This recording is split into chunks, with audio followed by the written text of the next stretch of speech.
Essa é uma pauta multidisciplinar, a gente está para realizá-la já há algum tempo. E hoje a gente tem convidados muito queridos e especiais, porque a gente vai falar de dores nas costas. Quem nunca teve uma dor nas costas? Com a gente mais uma vez, ela que é presidente da Associação Brasileira de Nutrição Esportiva, mais uma vez com a gente, Andréa Zácaro. Bem-vinda! Não, porque deixa eu contar pra vocês, a Gafi e o Mico, eu apresentava ela como presidente da Sociedade Brasileira. Errei. Eu errei várias vezes e hoje me contaram que eu errei, depois de várias vezes. Sem problema. Associação. Lindona, bem-vinda. O mais importante é que você está com a gente, que você é sempre incrível. Lógico. E com a gente hoje o ortopedista Tiago Coutinho, doutor Tiago, bem-vindo ao nosso programa pela primeira vez. Por quê? Pra gente amarrar esse assunto todo, a gente quis... Estão falando que você é o William Bonner aqui, então ele... Eu acho que ele já tinha percebido que ele tem alguma semelhança, né? Bem-vinda! Um pouquinho, né? Comentam isso com frequência, pelo visto. Não é verdade? Já estavam comentando. Agora, pra gente dar início aí para esse assunto, eu queria até começar com você, doutor, te perguntando o seguinte. Hoje as pessoas se queixam de dores na coluna, nas costas, mas não sabem identificar normalmente onde tem a dor, né? Falar, não, mas eu acordei, estava doendo aqui, mas estava doendo aqui. De fato, quando a gente fala de problemas e doenças comuns que podem causar dores nas costas, o que você acredita hoje que seja um fator que tenha complicado tudo isso e que cada vez mais as pessoas têm dores nas costas? O porquê de tudo isso, até antes da gente começar a falar que problemas são esses? Na verdade, a nossa evolução, a evolução do ser humano em si, ela fez com que esses problemas aparecessem. Né? A gente fica ereto sobre duas pernas. A gente vem de origem de onde a gente ficava em quatro patas, né, na verdade. Agora a gente fica em pé. Então, esse esqueleto axial, onde a gente tem a coluna, é sim um fator, vamos dizer, um local muito comum de problemas na coluna, de problemas em si. Tá. E com isso a gente desenvolve vários problemas em relação à coluna e o mais comum deles é a dor nas costas em geral. Que é até de uma má postura, a gente pode dizer assim. Existem várias causas que podem dar uma dor, a gente chama isso, a gente costuma dividir a coluna em alguns segmentos, a gente divide em cervical, dorsal e lombar, que são basicamente isso, e a gente tem mais dor na cervical e na lombar. Tá. E são várias as causas que podem dar a lombalgia, ou dor nas costas, ou a cervicalgia, dor no pescoço. Que nós vamos falar de cada uma delas, até por serem mais comuns. Mas aí muito me impressionou que a alimentação também está ligada a essas dores, Andréa. Na Sério? verdade, a ideia não existe um alimento que vá curar dor nas costas, né? Mas se pensar que a pessoa, primeiro, diminuiu o exercício, então a gente vai ter que ajustar as calorias em relação a isso. Mas muitas vezes as pessoas cortam demais e falta nutriente para você fazer a recuperação de uma inflamação. Tá. Então, se a pessoa está inflamada, ela precisa de alimentos que melhorem, de certa maneira, a resposta imune. Tá. E o que melhora a resposta imune, primeiro, é fazer células de defesa, que a gente precisa de proteína. De uma forma geral, a gente já falou de proteína algumas vezes, né? Então, precisa ter a própria carne, peixe, frango, leite, derivados, para aumentar o teor proteico da dieta e auxiliar na reparação. Certo. Fora isso, tem alguns alimentos que são muito importantes. E a gente tem o próprio suco de uva ou vinho, por causa do resveratrol. Tá. A gente tem a curcuma, que é aquele amarelinho que a gente coloca para temperar, que é essencial para dores em geral.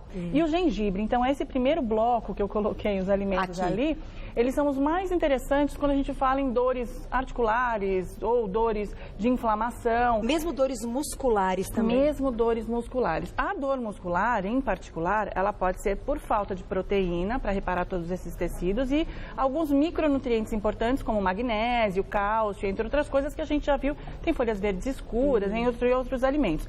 O que eu trouxe aqui são alimentos que têm propriedades importantes por causa desses antioxidantes que eles fornecem. E aí cada um deles tem um em particular. A gente já vai contar de todos eles também, mas vamos falar primeiro de um primeiro caso. Inclusive a gente tem um vídeo para mostrar, né? Vou pedir então para o doutor Tiago, a gente vai até nosso plasma. Daqui a pouquinho eu já te chamo, Andréa, para a gente continuar falando da parte de alimentação. A gente tem um vídeo que começa falando, é da hérnia mesmo, né? A gente vai começar, inverteu então?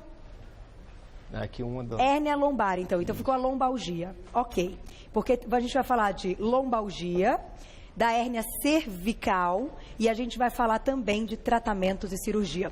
Vídeo na tela, então, vou pedir para o Dr. Thiago começar a explicar para a gente o que acontece quando a gente tem um caso aí, então, de lombalgia.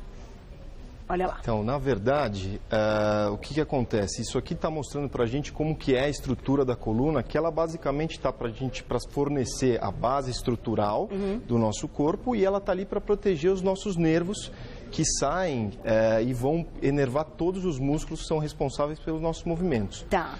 Então, assim, esse vídeo explica como que funciona o disco intervertebral. Porque o que acontece? A coluna é formada por osso e disco. O disco, ele é tipo um amortecedor que a gente tem entre uma vértebra e outra, que faz com que a gente tenha essa função de amortecimento.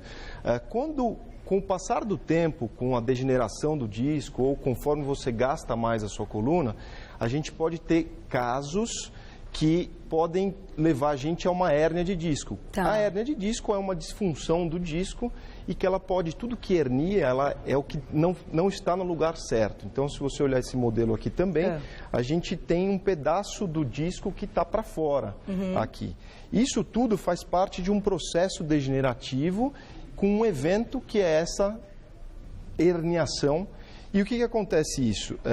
O que leva a isso? Leva a muita dor. Deixa eu mostrar só aqui, eu vou mostrar qual, saulito ou carinha? Aqui, ó, agora está perfeito. Você vê que aqui a gente tem os corpos vertebrais e entre eles os discos, né, que são os amortecedores. Tá. E aí, quando a gente tem um evento que sim é a hérnia de disco, que a gente viu no vídeo, e está vendo no vídeo, a gente tem uma saída para fora e isso vai causar o quê? Uma compressão no nervo e essa dor vai ser irradiada ou não. E aí, com isso, a gente pode ter algum ou não déficit neurológico, perda de força, sensibilidade, alguma coisa no sentido. Então, isso é uma evolução já da doença degenerativa. Exatamente. Era o que eu ia te perguntar. Então, o paciente, para chegar aqui, chegar na hérnia, ele pode sofrer aí muito tempo de dores, né? Acordar com dor, vou fazer tal coisa, sinto tal dor, e ainda assim não está com a hérnia. Exatamente. Isso que você está me perguntando, que é a dor lombar propriamente dita, ou a dor cervical, ela é a segunda maior causa de visita ao médico no mundo inteiro. A primeira é só doenças cardiovasculares e a segunda dor nas costas, propriamente dita esse geralzão.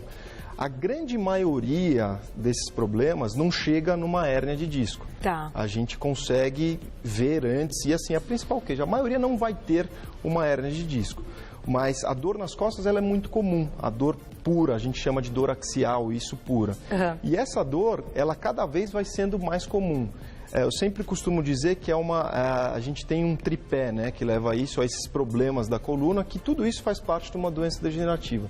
São as coisas que você faz para a sua coluna, exercícios errados, né, sem orientação, você ficar muito tempo numa mesma posição, você ficar em pé, dependendo do seu trabalho. Por isso que a gente tem muita preocupação com ergonomia em si.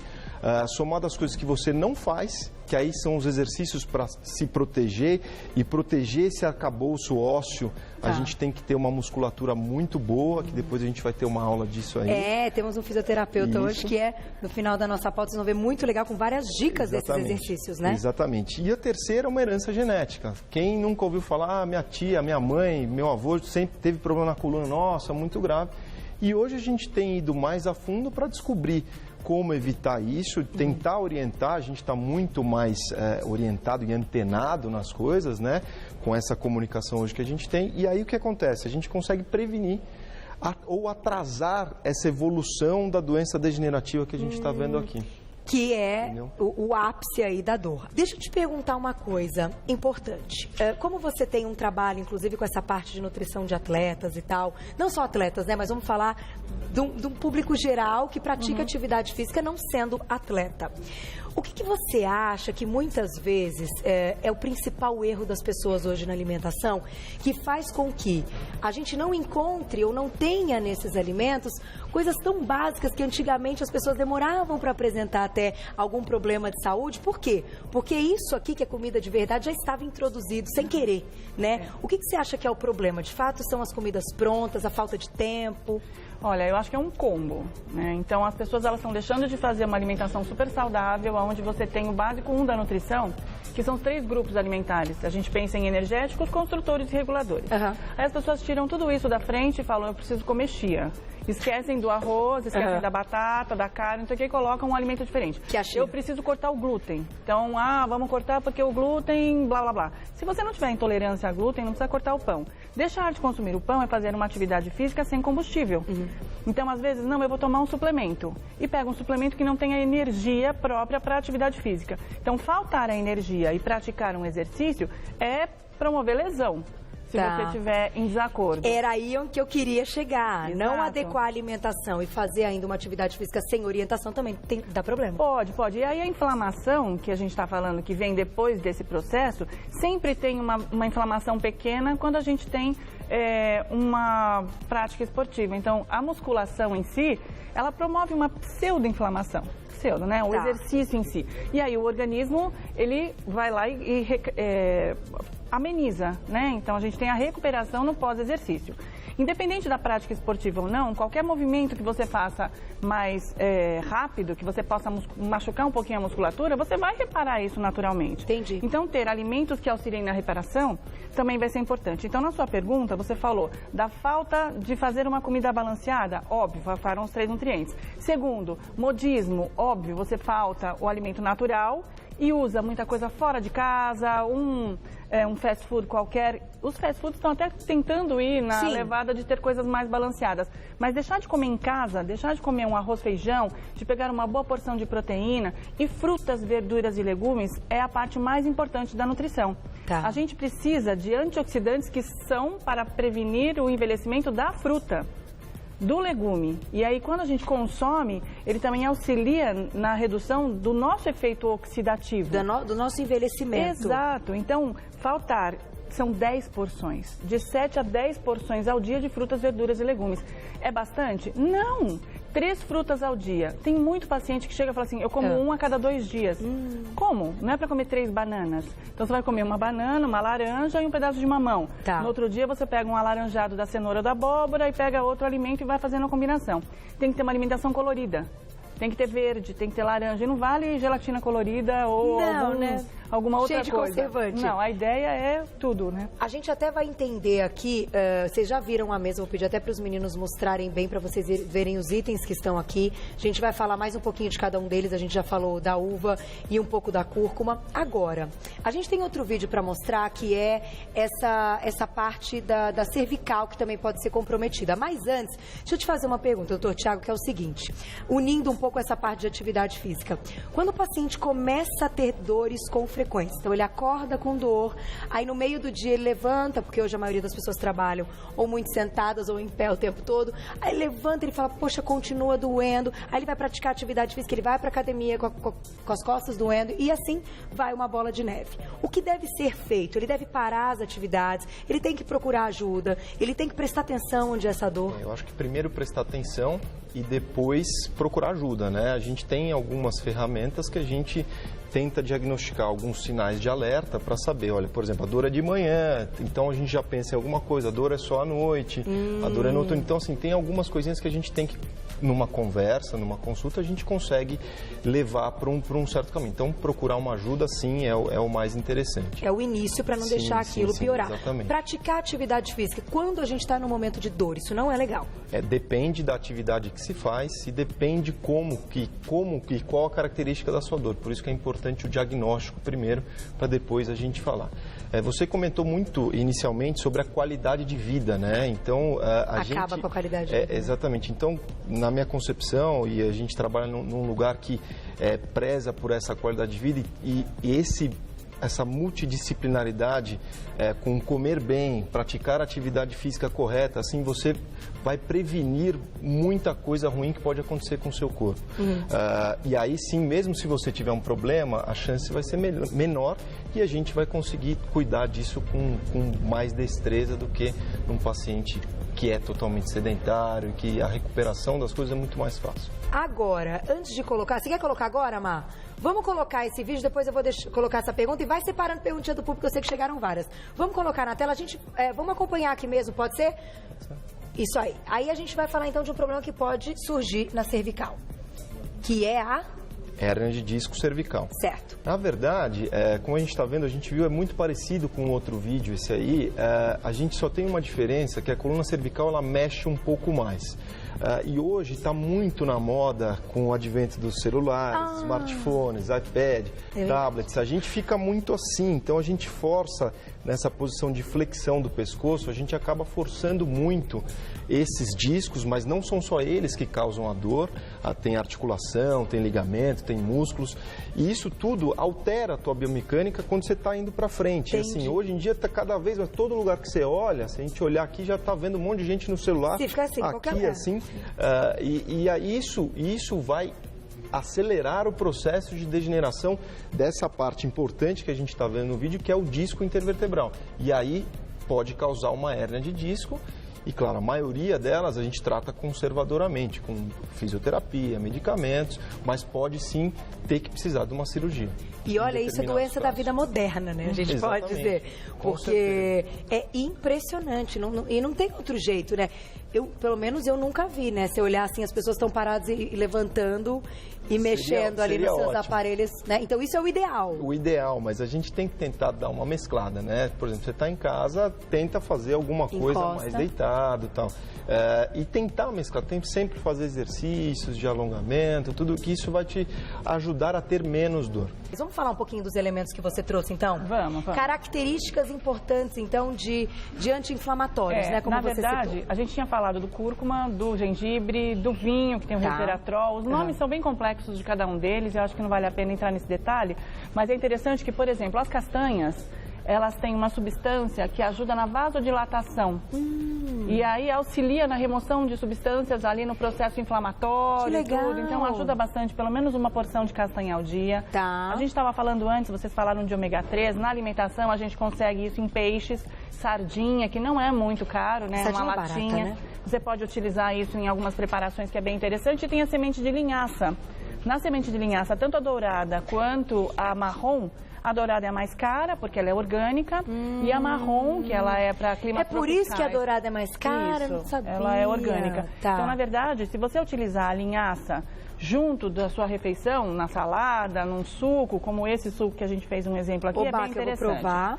A gente fez um suco que tem a beterraba, que é super interessante. A beterraba ajuda bastante em dor também. Misturamos a semente de linhaça, a laranja, que tem vitamina C. E a vitamina C ajuda nesse processo de regeneração. Bela vitamina, hein? Essa tá bem grossinha, tá gostosa. Sandrinha que falou, você quer que eu vou coar, cara? Eu falei, vai coar nada, vou tomar com tudo. E ela tá com semente de linhaça. Tá sem adoçar, mas a beterraba é docinha. Então fica o ácido da laranja, é bem gostosinha. Você poderia colocar uma couve junto, se quisesse. Tem um toque de gengibre. Né? Então dá pra fazer bastante. Campeão.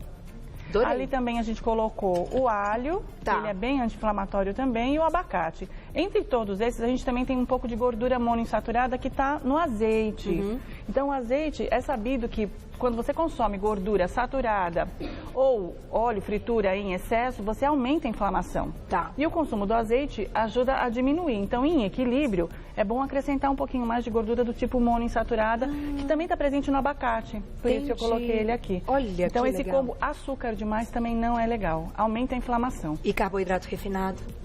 Também em paralelo, muito cuidado com isso, porque o carboidrato refinado, a farinha é refinada, e se ela estiver junto de uma refeição que tenha fibras, proteína e tudo, ela é super bem-vinda. Então, excesso de bolachinhas a toda hora, super simples, não é legal. Mas o carboidrato simples, vindo de uma farinha, numa preparação como um pão, alguma coisa, é super bem-vindo. Não é pra gente ficar neurótico e querer tirar tudo da frente. Não. Vai buscar um nutricionista que a gente consegue explicar direitinho. É isso aí. Vamos lá, Má. Vamos aproveitar esse tempo que a gente tem para tirar dúvidas, então? Vamos colocar primeira dúvida na tela do público, olha lá. Quem escreveu pra gente, Simone, um beijo. Quais restrições em relação à atividade física para quem tem hérnia de disco? As restrições variam de acordo com a região que a hérnia está localizada? Então, doutor Tiago, e aí? Sim, vou começar pela segunda pergunta. A gente tem que a gente tem problemas, tem que saber diferenciar a região primeiro, para depois você restringir algum tipo de exercício específico. Em linhas gerais, aí já partindo para a primeira pergunta, a gente tem que, em primeiro momento, restringir impacto. A gente tirar de atividades de impacto e alguma coisa de fortalecimento, provavelmente dito, que vai forçar um pouco mais a região onde a hérnia está instalada. Porque isso pode piorar o quadro. Então, corrida, até aquela corridinha na escada, né, que a gente já falou aqui, que agora virou moda, né, lá na escadaria Sumaré, coisa e tal, então evitar também. Num primeiro momento, né, isso, até a gente entender o que é e se proteger.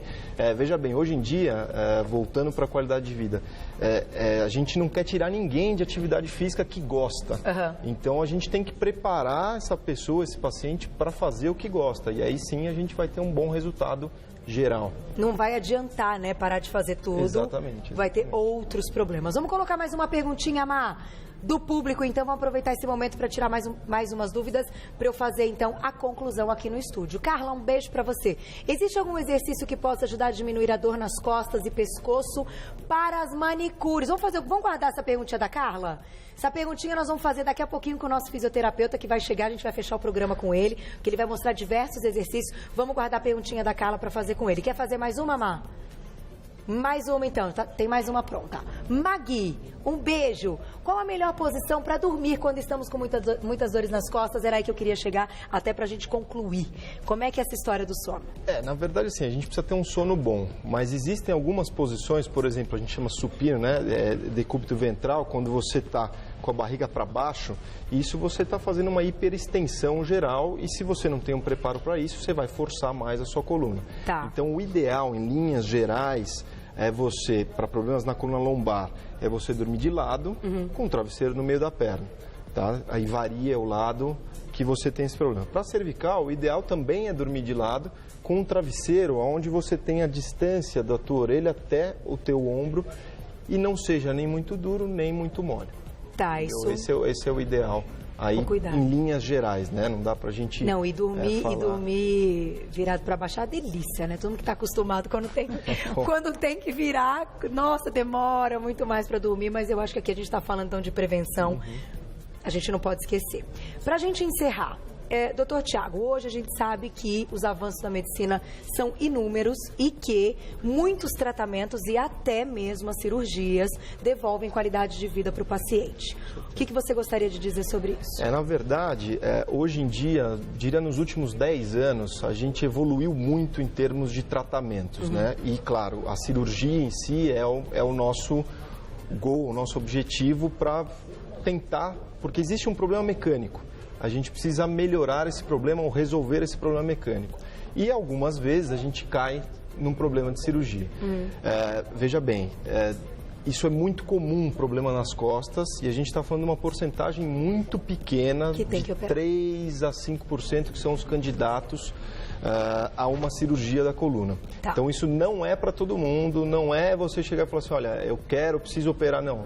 Existe uma série de passos a serem dados, a não ser que você não consiga mexer a perna, mexer o pé, mexer o braço. Isso sim é uma urgência que a gente chama. Fora isso, a gente tem que tentar sempre um tratamento não cirúrgico. Mas, hoje em dia, a gente evoluiu no ponto da cirurgia, porque como tem muito, a gente acaba tendo um volume grande de cirurgias. Então, a gente está cada vez mais evoluindo em termos de cirurgia. Hoje, as cirurgias menos invasivas, eu acho que vocês estão vendo nas imagens aí. Essa é um tipo de cirurgia que a gente não entra tradicionalmente pelas costas, a gente entra pelo lado, a gente entra pela barriga. Então, com isso, a gente chama isso de menos invasiva, né? Não é minimamente invasiva, é menos invasiva do que a tradicional. Com isso, a gente consegue proteger os seus músculos das costas, que são muito importantes para uma recuperação e para o que você vai fazer depois, que é sim exercício, tá? Se você pensa que você vai operar e não vai mais fazer exercício, está errado. Está errado.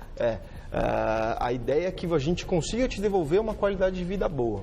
E com esse tipo de cirurgia, ou alguns outros, esse é um tipo um pouco diferente, que a gente entra pelo lado, a gente consegue ter uma recuperação muito mais rápida, em termos até de dar alta para o paciente no dia seguinte, ou até no mesmo dia. Que fantástico.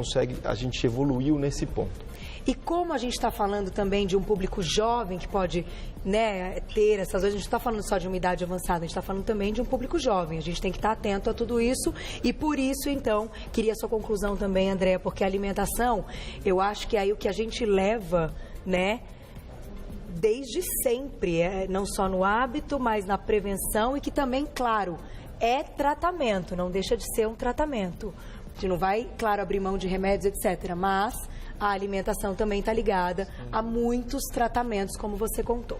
Pode dizer. Eu acho que é importante hoje a gente ter um pouco de cautela em relação às diversas formas de se alimentar que estão disponíveis em tudo que é rede social, em todos os lugares. Então, a ideia de você ter, primeiro, a certeza de que você está no caminho certo, que você vai pensar nos alimentos que são mais importantes no seu dia para ter uma quantidade de material de construção para músculos, osso e tudo aquilo que você precisa manter.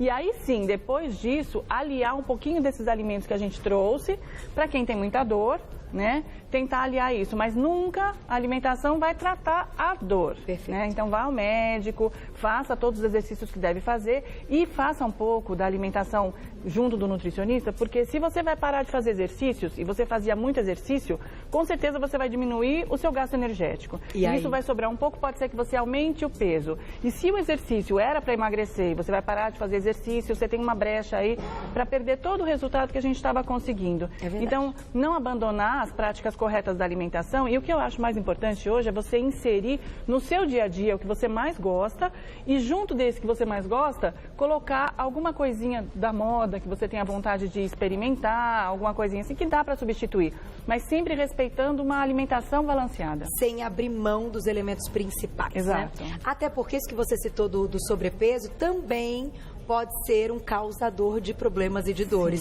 quando tem aí o excesso de peso. Lógico. Quero agradecer Dr. Tiago Coutinho, que é ortopedista. Eu vou passar para vocês um contato. Obrigado. Ele é do Instituto Vita, tá? O telefone de lá é o 3123-8482.